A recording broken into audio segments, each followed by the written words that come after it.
وبسند المتصل منا إلى أمير المؤمنين في الحديث أبي عبد الله محمد بن إسماعيل البخاري رحمه الله قال: حدثنا عبد الله بن محمد قال حدثنا هشام قال حدثنا معمر عن الزهري عن عروة عن حكيم بن حزام رضي الله عنهم قال: قلت يا رسول الله أرأيت أشياء كنت أتحنث بها في الجاهلية من صدقة أو عتاق من صلة ومن صلة الرحم فهل فيها من أجر؟ فقال النبي صلى الله عليه وسلم: أسلمت على ما سلف من خير.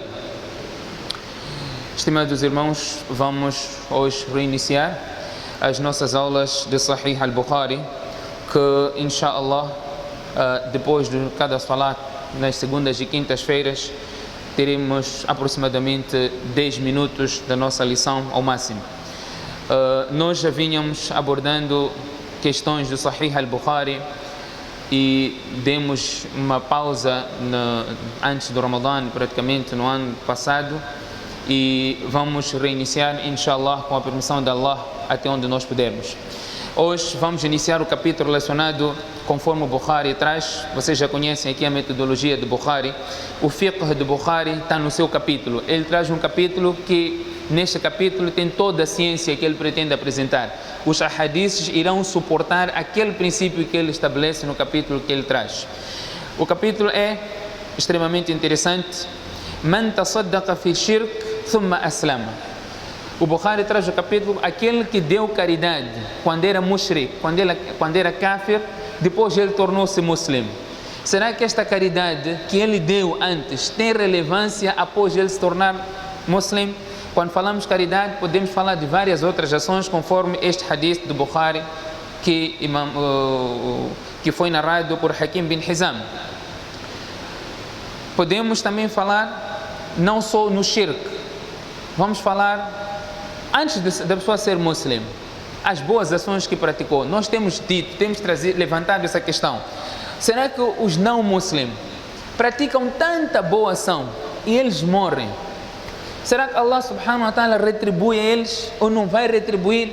Temos levantado questões, por exemplo, pessoas não muslimas que praticam melhores ações que os muslims. E dissemos, Allah subhanahu wa ta'ala não vai recompensar ou não irão ao paraíso? Então, esta é uma questão que o hadith irá esclarecer e outros aspectos que os ulamás levantam sobre este debate. Portanto, o assunto é a prática, a boa ação que o mushrik, o kafir fazia e depois tornou-se o muslim. O hadith foi narrado por Hakim bin Hizam, radiyallahu anhu. Ele disse ao profeta sallallahu alaihi wasallam: Ya Rasulallah, ara'ayta ashya'a kuntu atahannathu biha fil jahiliya min sadaqa aw ataqin wa min silati rahim fahal fiha min ajr? O mensageiro de Allah, informa-me acerca daquelas ações que eu praticava, as boas ações que eu praticava no Jahiliya. Sendo caridade, eu dava caridade no Jahiliya, na era antes do Islã, e não só caridade, eu libertava escravos.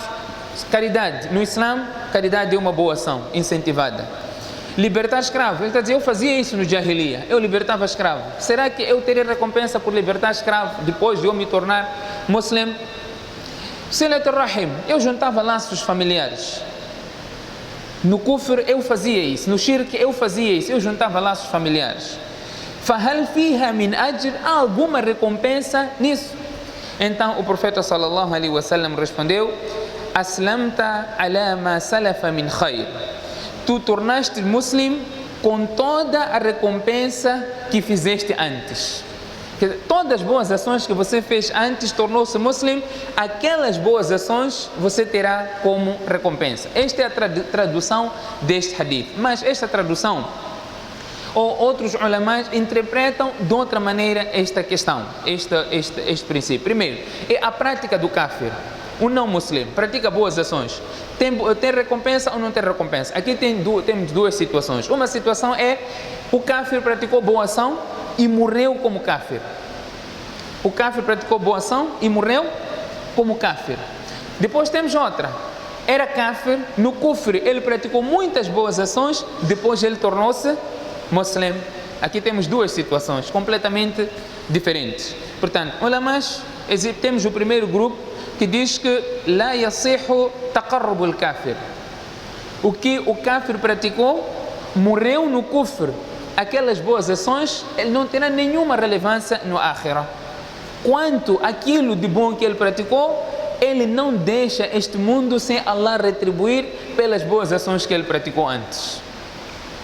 Esta é a posição relacionada àquele kafir que praticou boas ações. Ele não morre sem ser retribuído aquelas boas ações que ele praticou. Esta é a posição de um grupo de ulama. Quanto ao hadith, quanto a este hadith que você tornou-se muslim tendo em conta todas as boas ações que você praticou no passado, não se aplica à primeira situação. Por quê? Porque aqui estamos a falar de um indivíduo que não era muslim, praticou boas ações e depois tornou-se muslim.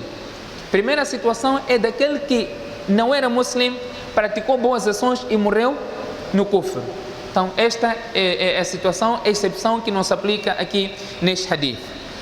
Ainda sobre este primeiro grupo, esta primeira categoria, nós vamos encontrar ulamás que dizem, mesmo assim, por mais que este kafir tenha praticado boas ações, tornou-se muslim, al-Islam yahdimu ma kana qabla. O Islam apaga todas as más ações, todo o pecado que ele adquiriu antes de tornar-se muslim. Este é o princípio.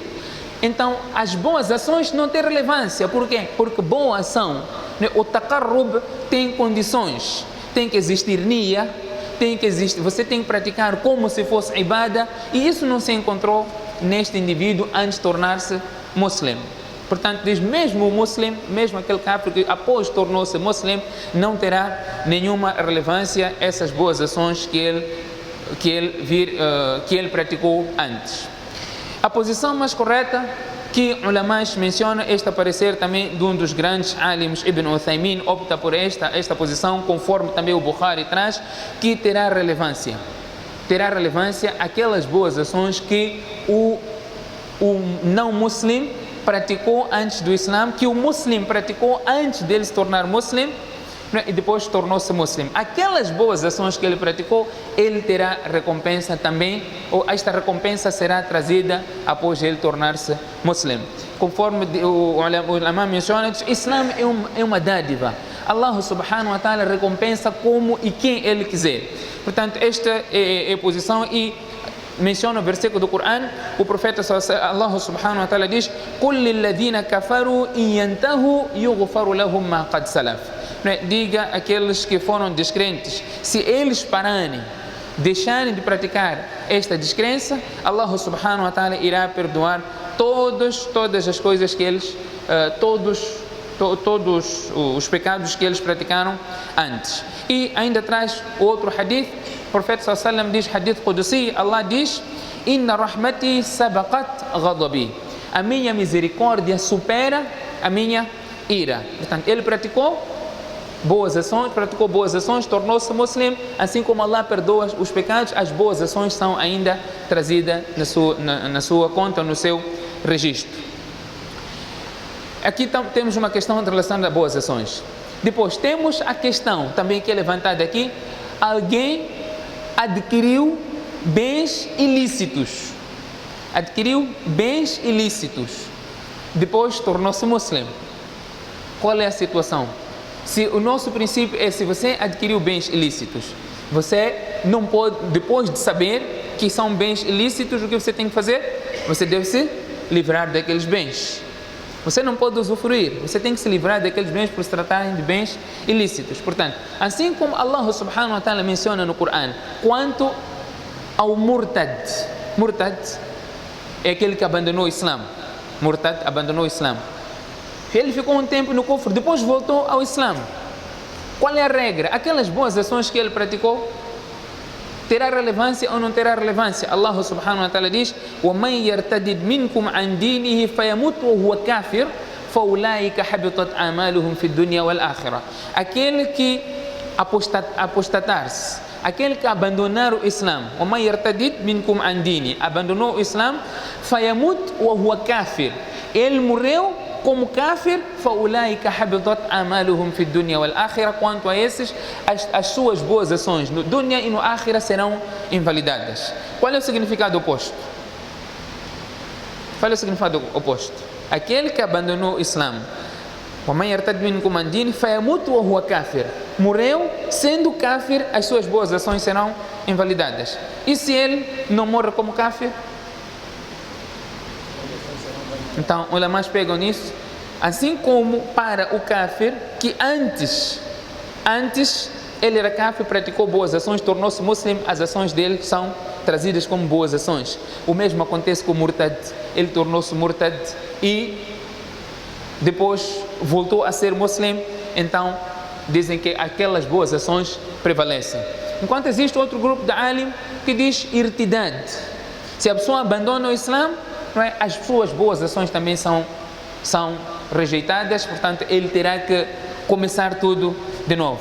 Os ulama's ainda dizem que até o casamento dele, pelo ridda, não é? Pelo irtidad, o casamento também quebra. Mas aqui existe um outro grupo de alim que diz quando alguém abandona o Islã, no que diz respeito ao casamento, não é? O casal, uma das partes tornou-se murtad, abandonou o Islã.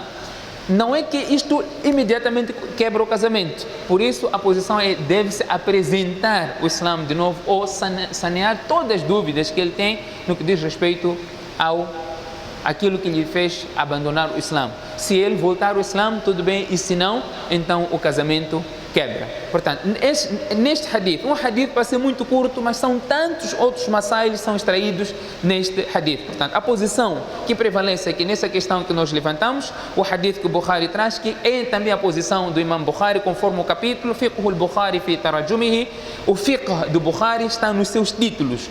O título que ele traz, o hadith vai suportar aquele título. Portanto, Man tasaddaqa fi shirk thumma aslam, aquele que deu caridade quando era mushrik, era kafir, depois tornou-se muslim, foi bom muslim, então esta boa ação será convertida ao seu favor e isto irá lhe beneficiar a posterior. Portanto, este é o mas'ala, tendo em conta que existem duas opiniões. Um grupo de alim diz que ele tornou-se muslim, as más ações são apagadas, as boas ações que ele praticou também não tem nenhuma relevância, porque a intenção conta todos esses aspectos, enquanto nós temos outro grupo que aparentemente esta é a posição do Bukhari, ele tornou-se muslim, aquelas boas ações que ele praticou irão prevalecer. Mas nisto, quanto ao primeiro grupo, que diz ainda que não tem relevância, interpretam que as boas ações que ele praticou, foi o motivo de Allah lhe conceder a maior dádiva que ele guiar para o Islã. Portanto, não tem relevância, mas é uma coisa que Allah ficou satisfeito e gostou. Com baraka dessas boas ações, Allah lhe guiou para o Islã e invalidam aquele princípio de que a prática de boa ação irá lhe beneficiar a posterior. Enquanto que o segundo grupo, que é a posição que o Imam Bukhari traz, assim como outros ulama com uma visão completamente diferente, diz que não, isso tem relevância, e a base que sustenta este princípio é o hadith que o profeta sallallahu alaihi wasallam menciona aqui do Hakim bin Hizam: aslamta ala ma salafa min khair, tu tornaste muslim com toda a recompensa das boas ações que praticaste antes. Que Allah subhanahu wa ta'ala dê a mim e a todos nós a oportunidade de termos a melhor percepção deste hadith. E uma coisa que nós podemos também ter aqui como ilação: nós não podemos subestimar a qualquer indivíduo. Há pessoas que praticam certas ações, nós não podemos. Por quê? Porque o princípio al-amalu bil-khawatim, a relevância das ações está consoante o fim da ação. Você pode ser uma pessoa que pratica muitas boas ações, mas o teu fim, se for negativo, não tem nenhuma relevância. E você pode ser também uma pessoa que pratica más ações e o fim ser positivo, Allah subhanahu wa ta'ala perdoa todas as más ações que você praticou e considera aquelas últimas ações, que o hadith menciona, que as ações serão julgadas também consoante o seu fim. Subhanakallahumma bihamdik, nashhadu an la ilaha illa anta, nastaghfiruka wa natubu ilayk.